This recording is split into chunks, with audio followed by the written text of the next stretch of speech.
Terimalah setiap pujian penyembahan kami, termasuk lagu baru ketika kami sedang bergumul sesuatu. Waktu kami takut, Kau memberikan kepada kami nyanyian-nyanyian kelepasan. Terima kasih Tuhan, biarkan lagu profetik juga yang kami angkat berbicara ke setiap hati dan menguatkan hati yang lemah. Mereka yang kehilangan pengharapan diberi rema, dan orang-orang yang seperti pupus imannya bangkit lagi. Kasih Yesus lebih berkuasa dari apapun yang kami bisa alami di dunia ini. Thank you Tuhan, kuasa-Mu tidak terlalu jauh, hanya sejauh doa saja. Kami percaya sesuatu akan terjadi waktu kami beriman bersama-sama. Sembunyikan hamba di balik salib-Mu, sehingga hamba bisa menjabarkan firman dengan cara yang murni dan mudah dimengerti. Bapa, terima kasih. Dalam nama Yesus, amin. Baca firman Tuhan di Matius 24, saya kasih judul begini. Zaman sekarang berjagalah. Hawanya kurang enak memang di dunia ini hari-hari ini. Yang saya maksudkan bukan sakit penyakit. Semua orang mendapatkan permasalahan-permasalahan yang luar biasa. Jangan salahkan dirimu dulu, sekalipun kita perlu evaluasi. Kita juga perlu eval diri sendiri. Namun demikian, memang sudah zamannya gitu loh. Dunia ini makin hari semakin gelap. Tapi jangan kita putus asa kalau dengar ini, jangan terganggu rasa damainya. Tapi barang siapa yang tinggal dalam hadirat Allah diluputkan. Saya percaya adanya gunung peluputan itu ada. Keluputan itu hanya ditemukan di dalam Tuhan. Saya jadi ingat Mazmur 91, bukan itu yang saya mau bahas sih. Tapi saya kutip aja ya. Karena hatinya melekat. Karena hatinya melekat padaku, dia mengasihi aku meluputkan dia. Saya ini pada dasarnya orangnya ceria. Happy gitu, kalau teman-teman keluarga yang tahu, saya suka bercanda juga. Dan di hari-hari ketika misalnya saya bangun tidur tuh langsung gelisah, gak keruan, itu saya tahu sudah cukup peka aku. Untuk hal-hal begitu saya biasanya sudah tidak lagi salah mengerti. Saya tahu itu bukan saya yang merasa begitu. Saya bisa, kadang-kadang diizinkan Tuhan, waktu saya restful, waktu saya tertidur pulas lalu bangun tidur, itu saya langsung merasakan beban jemaat. Saya merasakan juga beban keluarga saat teduh.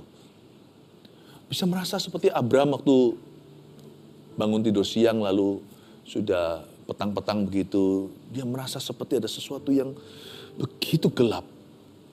Ternyata Tuhan bicara nanti keturunanmu akan diperbudak di Mesir.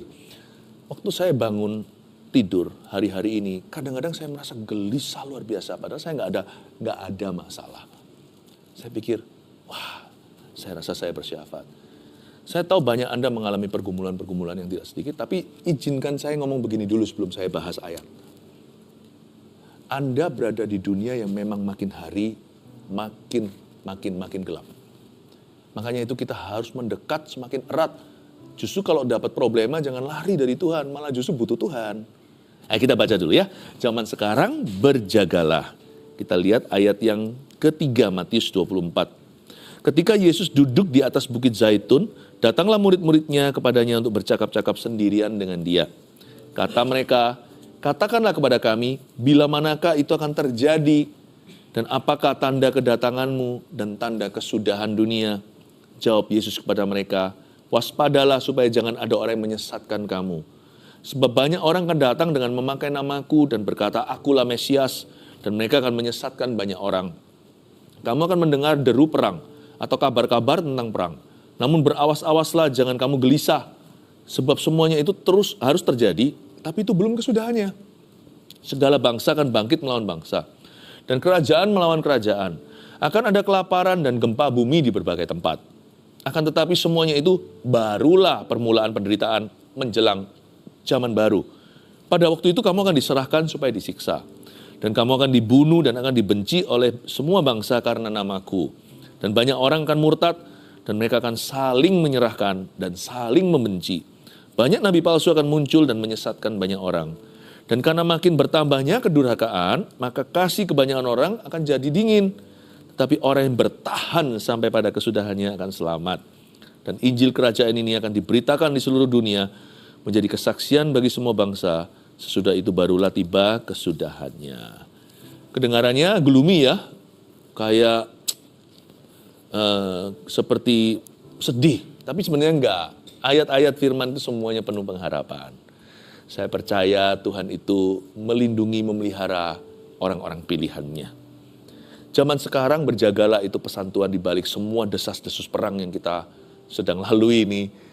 Dan gempa bumi mulai terasa di mana-mana, tempat-tempat yang biasanya kita nggak sangka. Jepang lain cerita, memang kan rawan gempa, Taiwan. Lalu tiba-tiba mulai ada gempa di kota-kota besar, di sini sana. Di tempat yang bahkan kita nggak pernah memperhitungkan itu. Lalu badai, tentunya kita tahu badai di Dubai. Kasihan mereka yang harus mengalaminya. Apa sih kira-kira pesan Tuhan di balik semuanya ini?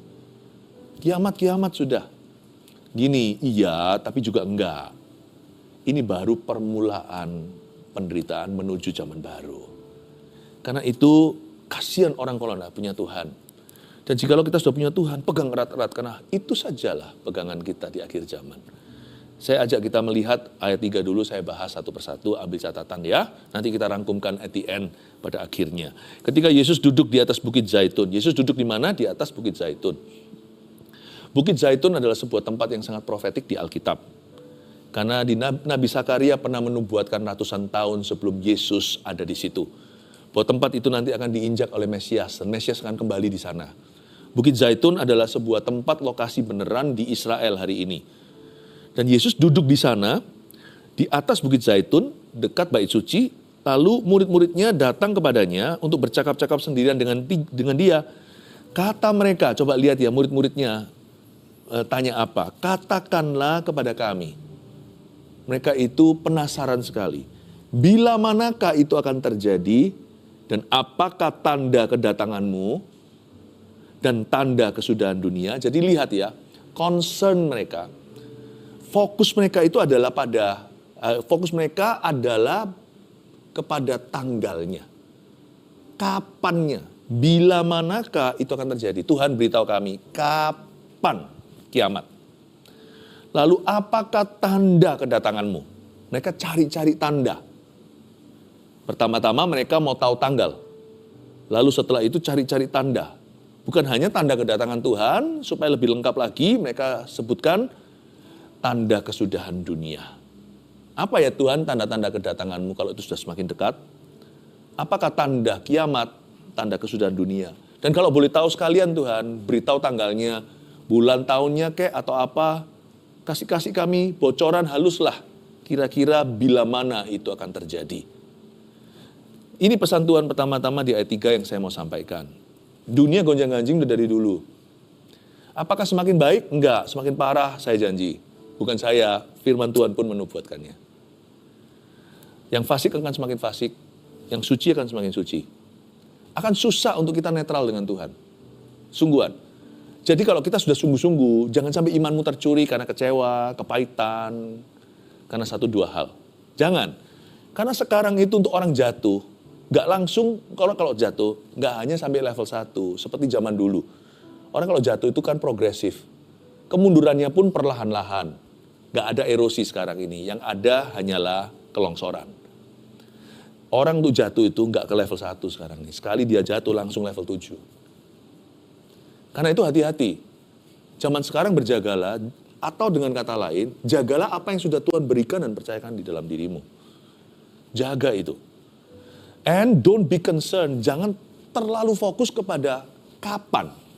Kalau mau tanya sama Tuhan itu bukan tanya kapan, tapi tanyanya apa. Apakah yang harus kulakukan untuk mempersiapkan diriku untuk masuk ke dalam permulaan zaman baru yang semakin hari semakin runyam ini di dunia. Jikalau kita hidup di akhir zaman itu dimulai sejak Yesus naik ke sorga. Kita kan tidak tahu kapan dia datang kembali untuk kedua kali. Kira-kira sekarang itu bukan cuma zaman akhir, kita itu sudah berada di akhirnya zaman akhir gitulah kira-kira. Saya nggak tahu kapan, jangan coba-coba seperti nabi palsu. Dari dulu sudah pernah bermunculan dalam sejarah. Orang-orang yang mencoba memprediksi mau hari kayak jamnya, atau mungkin lebih luas lah bulan tahunnya, jangan coba. Jangan coba. Bahkan dekadenya mau 10 tahun ini 10 tahun ke depan nggak usah pikir ke sana. Itu bukan urusan kita, itu urusan Bapak. Bapak di sorga. Jadi jangan terlalu fokus dan khawatir tentang bila atau bila mana. Jangan tanya kapannya, itu bukan di wewenang kita. Kalau kita mau tanya sama Tuhan, itu tanya apa? Apa kira-kira yang harus ku benahi di hidupku Tuhan supaya aku setia sampai pada akhirnya? Atau siapa ya Tuhan, siapa yang harus aku ampuni dan berkati? Atau lebih baik tanya yang berguna. Be prepare. Lebih baik kita tanya sesuatu yang bisa kita terapkan di hidup kita agar kita lebih siap untuk kedatangannya.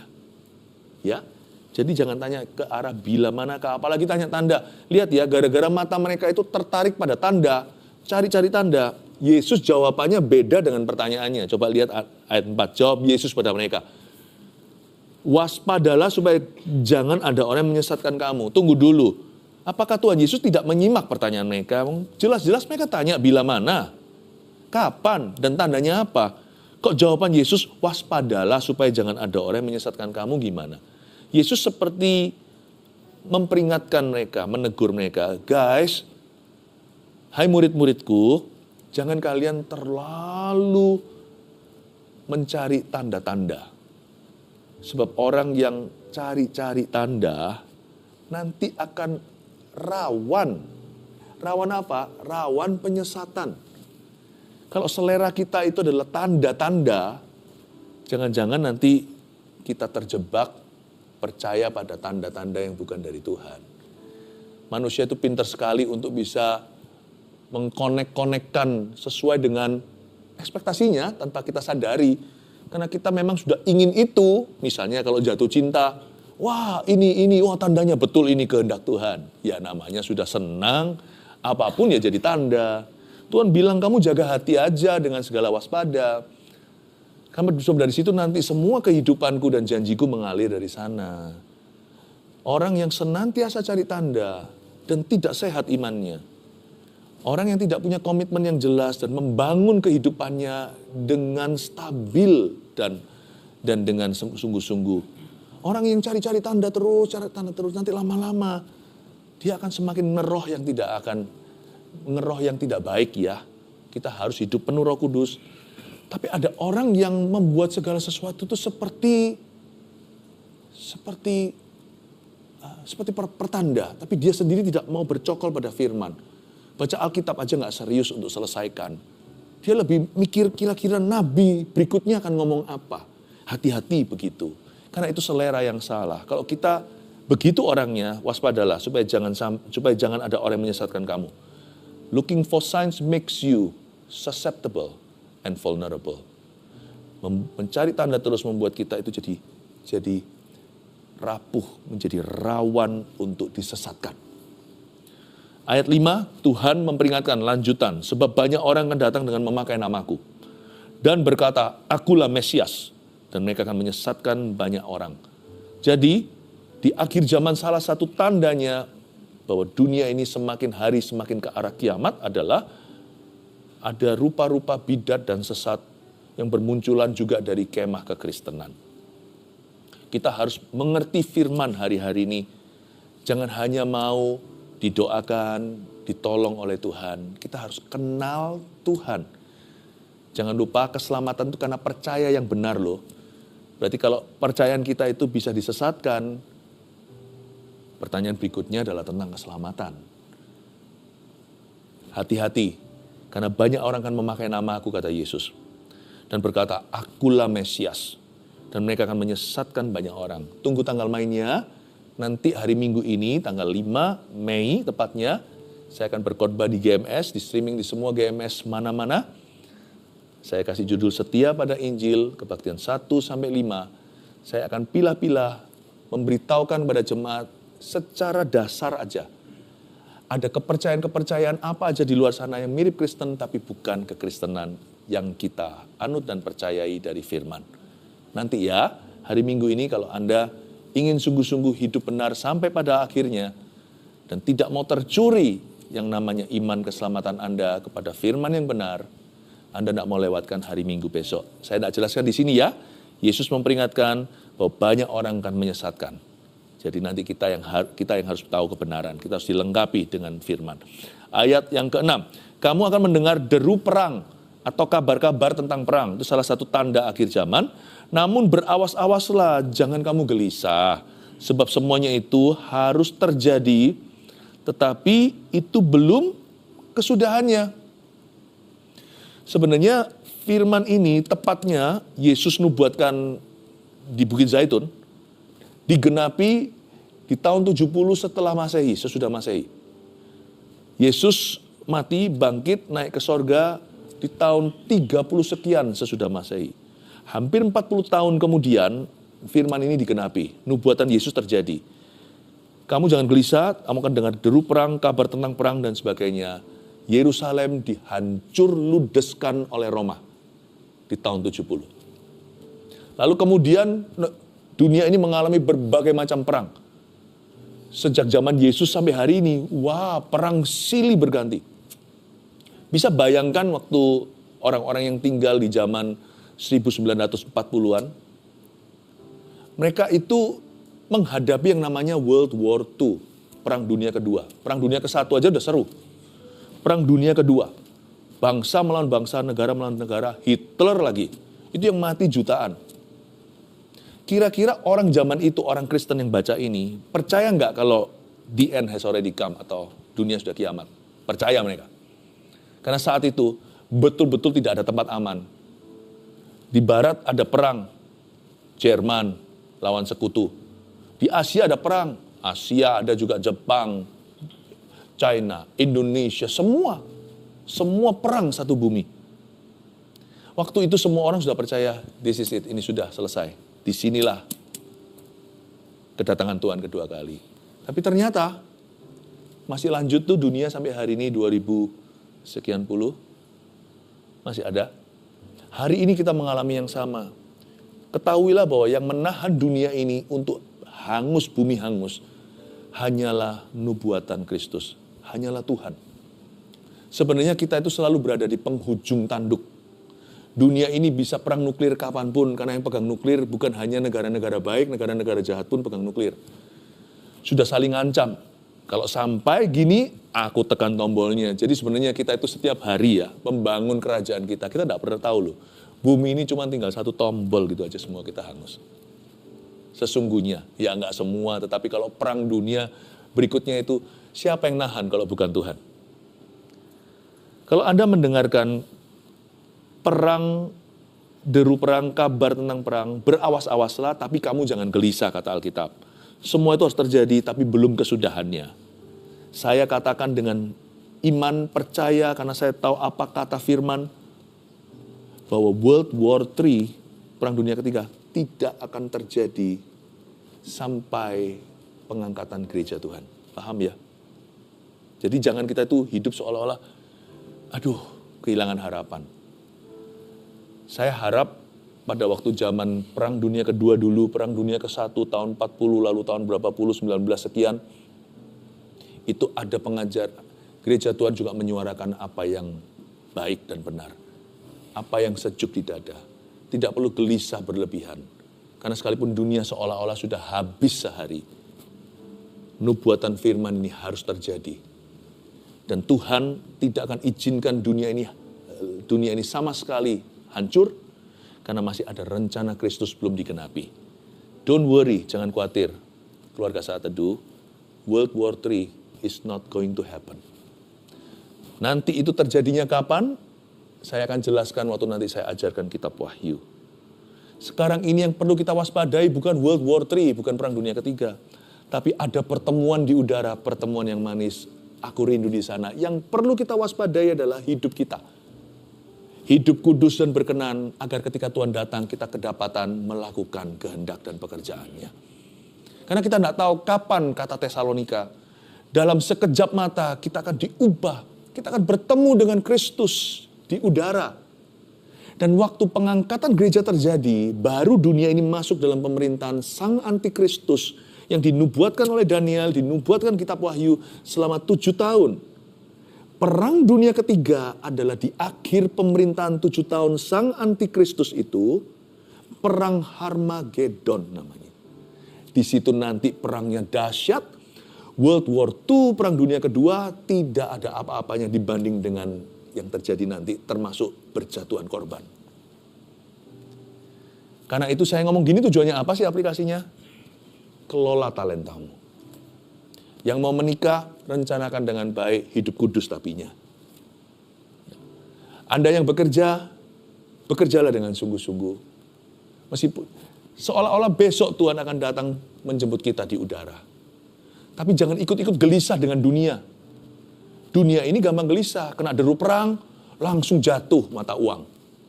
Kena dunia perang, semua akhirnya menahan, semua investor pun menahan diri, wait and see. Lihat dan tunggu dulu. Kalau Anda jalan dalam tuntunan Tuhan, maka kita adalah domba-domba Kristus yang dituntun di jalan yang benar dulu, kalau hidup kita benar. Nanti dituntun berikutnya adalah ke rumput hijau air tenang. Buat perencanaan dengan iman, dengan bijaksana dan penuh dengan pertimbangan, dengan musyawarah bersama dengan orang-orang yang bisa Anda percaya. Dunia mau bilang apa? Maju terus usahamu. Pelayanan lanjutkan. Hubungan dijaga, dikelola. Jangan Anda ikut-ikut gelisah dengan dunia. Dunia nggak percaya nubuatan ini. Dunia tidak percaya nubuatan ini. Mereka hanya tahu, pokoknya kita harus tahan gini, lalu dimediasi, lalu nanti akan ada negosiasi antara bangsa, perserikatan bangsa-bangsa, gimana nggak jadi lagi perang. Dunia taunya itu usaha mereka, padahal enggak. Allah yang memakai segala perkara, Tuhan juga bisa memakai setiap bangsa. Dan tidak akan terjadi bumi hangus dunia sampai umat Tuhan rencananya sempurna. Saya ngomong begini adalah supaya kita semuanya hari-hari tidak usah ikut-ikutan. Kita baca koran silahkan. Dengar berita ayo. Haruslah supaya kita punya pengetahuan. Tapi pegang janji Kristus. Kenali kebenaran. Perang dunia ketiga tak akan terjadi. Kecuali saat Harmagedon nanti. Yang perlu diwaspadai oleh umat Tuhan adalah hidup kudus dan berkenan. Karena ada pertemuan di udara, kita tidak tahu kapan. 2 orang berjalan sama-sama, 1 lenyap. 2 orang di kilangan bekerja, 1-nya ditinggal. 2 orang 1 ranjang, yang 1-nya pergi. Yang 1-nya ditinggal di situ. Itu suami istri itu. Kalau 2 itu bukan suami istri 1 ranjang, 2-2 ditinggal. Itu yang perlu kita waspadai. Jangan ikut-ikut dengan gelisah dengan orang dunia. Ya. Dan kita harus mengerjakan talenta kita. Kalau kita baca berikutnya di ayat 7, sebab bangsa akan bangkit melawan bangsa dan kerajaan melawan kerajaan. Akan ada apa? Kelaparan dan gempa bumi di berbagai tempat. Tuhan berkata, ini juga tanda. Mereka kan tadi tanya, tandanya apa? Tuhan akhirnya menjawab juga. Mulai banyak kelaparan, gempa bumi di berbagai tempat. Artinya gempa bumi di berbagai tempat itu gempa bumi di tempat-tempat yang biasanya nggak gempa. Yang biasanya gempa, dunia sudah menerima itu sebagai standar. Akan terjadi gempa bumi di berbagai tempat. Nggak usah takut ya, lalu ketakutan nggak usah. Hidup kita dalam Kristus. Katakan pada diri sendiri, hidupku dalam Kristus. Asal kita dituntun sama Tuhan di jalan yang benar, udah beres. Tuhan yang tuntun jalan. Rumput hijau air tenang, jangan pernah hidup dalam ketakutan, kegelisahan. Saya ceritakan semuanya ini, tambahin informasi apa yang firman Allah katakan, yang seringkali kita waktu baca kita abaikan, dengan tujuan bahwa Tuhan tahu kok dunia ini ke arah mana. Tapi Tuhan juga tahu bagaimana menuntunmu. So don't worry, jangan khawatir, jangan takut. Hiduplah senormal-normalnya. Kelolalah hidupmu dengan benar. Akan tetapi semuanya itu ayat 8, barulah permulaan penderitaan menjelang zaman baru. Tunggu nanti, pada waktu hari Kamis depan, jadi persis 1 minggu lebih 1 hari ini, yaitu tanggal 9 Mei, pas hari kenaikan, itu tanggalan merah. GMS juga akan ibadah 5 kali lagi, khotbah saya akan streaming kemana-mana, saya kasih judul The End Times. Jadi banyak pengumuman ya hari ini. Nanti saya akan jelaskan pada masa-masa antikristus itu, apa aja yang terjadi di bumi, supaya kita tidak miskin informasi.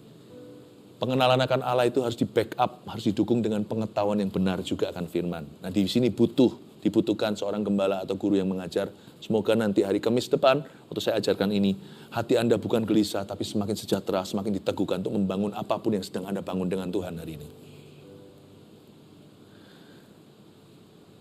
Ayat 9, pada waktu itu kamu akan diserahkan supaya disiksa. Dan kamu akan dibunuh dan akan dibenci semua bangsa oleh karena namaku. Ayat 9 dengan jelas dan tegas Tuhan berkata bahwa yang namanya penganiayaan di akhir zaman itu akan semakin banyak dan semakin wild, semakin liar. Penganiayaan tidak hanya terjadi dari kemah orang-orang yang tidak percaya, tapi juga sesama orang percaya. Lihat ayat 10, dan banyak orang akan murtad. Kata murtad itu berarti dia dulunya anak Tuhan. Banyak orang akan murtad berarti dulu percaya. Dan mereka akan saling menyerahkan. Dan saling membenci. Saran saya keluarga Saat Teduh mesti sehat. Jangan ikut-ikutan dalam peperangan yang tidak perlu, yang bukan peperangan rohanimu. Kita harus menjaga diri untuk tidak boleh kepo atau menjadi busybody yang suka campuri urusan orang lain. Karena orang hidup di akhir zaman ini mesti tertib imannya.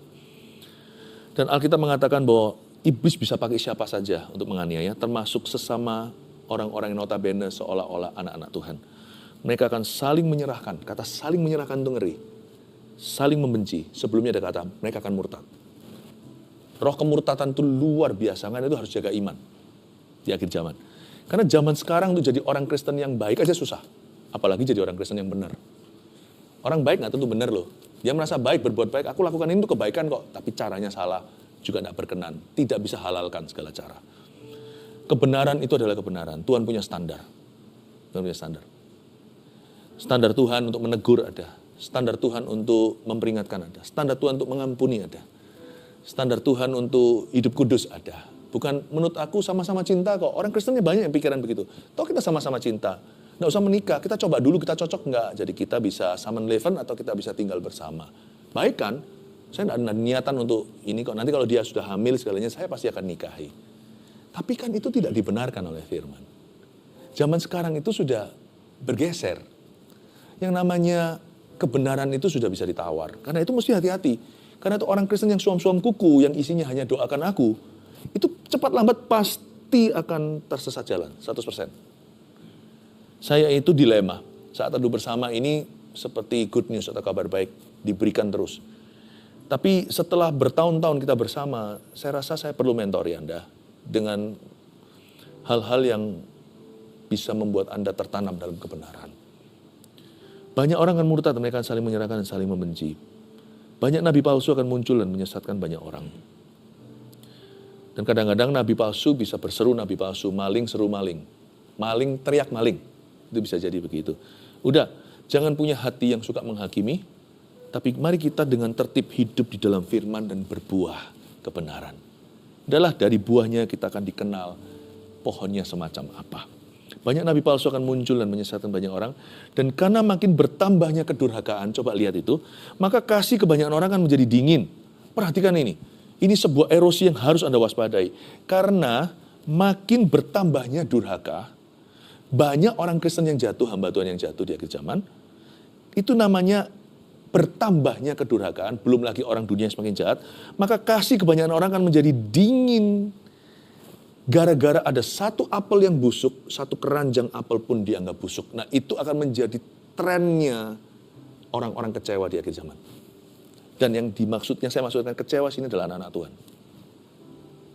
Setan akan pakai kejatuhan orang lain atau kedurhakaan untuk membuat kasih orang yang sedang mengasihi, sudah mengasihi, hidup dalam kasih.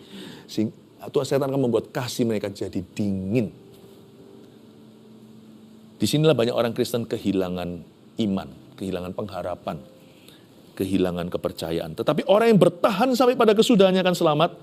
Dan Injil Kerajaan ini, perhatikan ini, akan diberitakan ke seluruh dunia menjadi kesaksian bagi semua bangsa. Sesudah itu barulah tiba kesudahannya. Ayat 14 ini dahsyat. Karena ayat 14 inilah antibiotiknya. Kalau kamu mau selamat, kira-kira gitu bahasanya.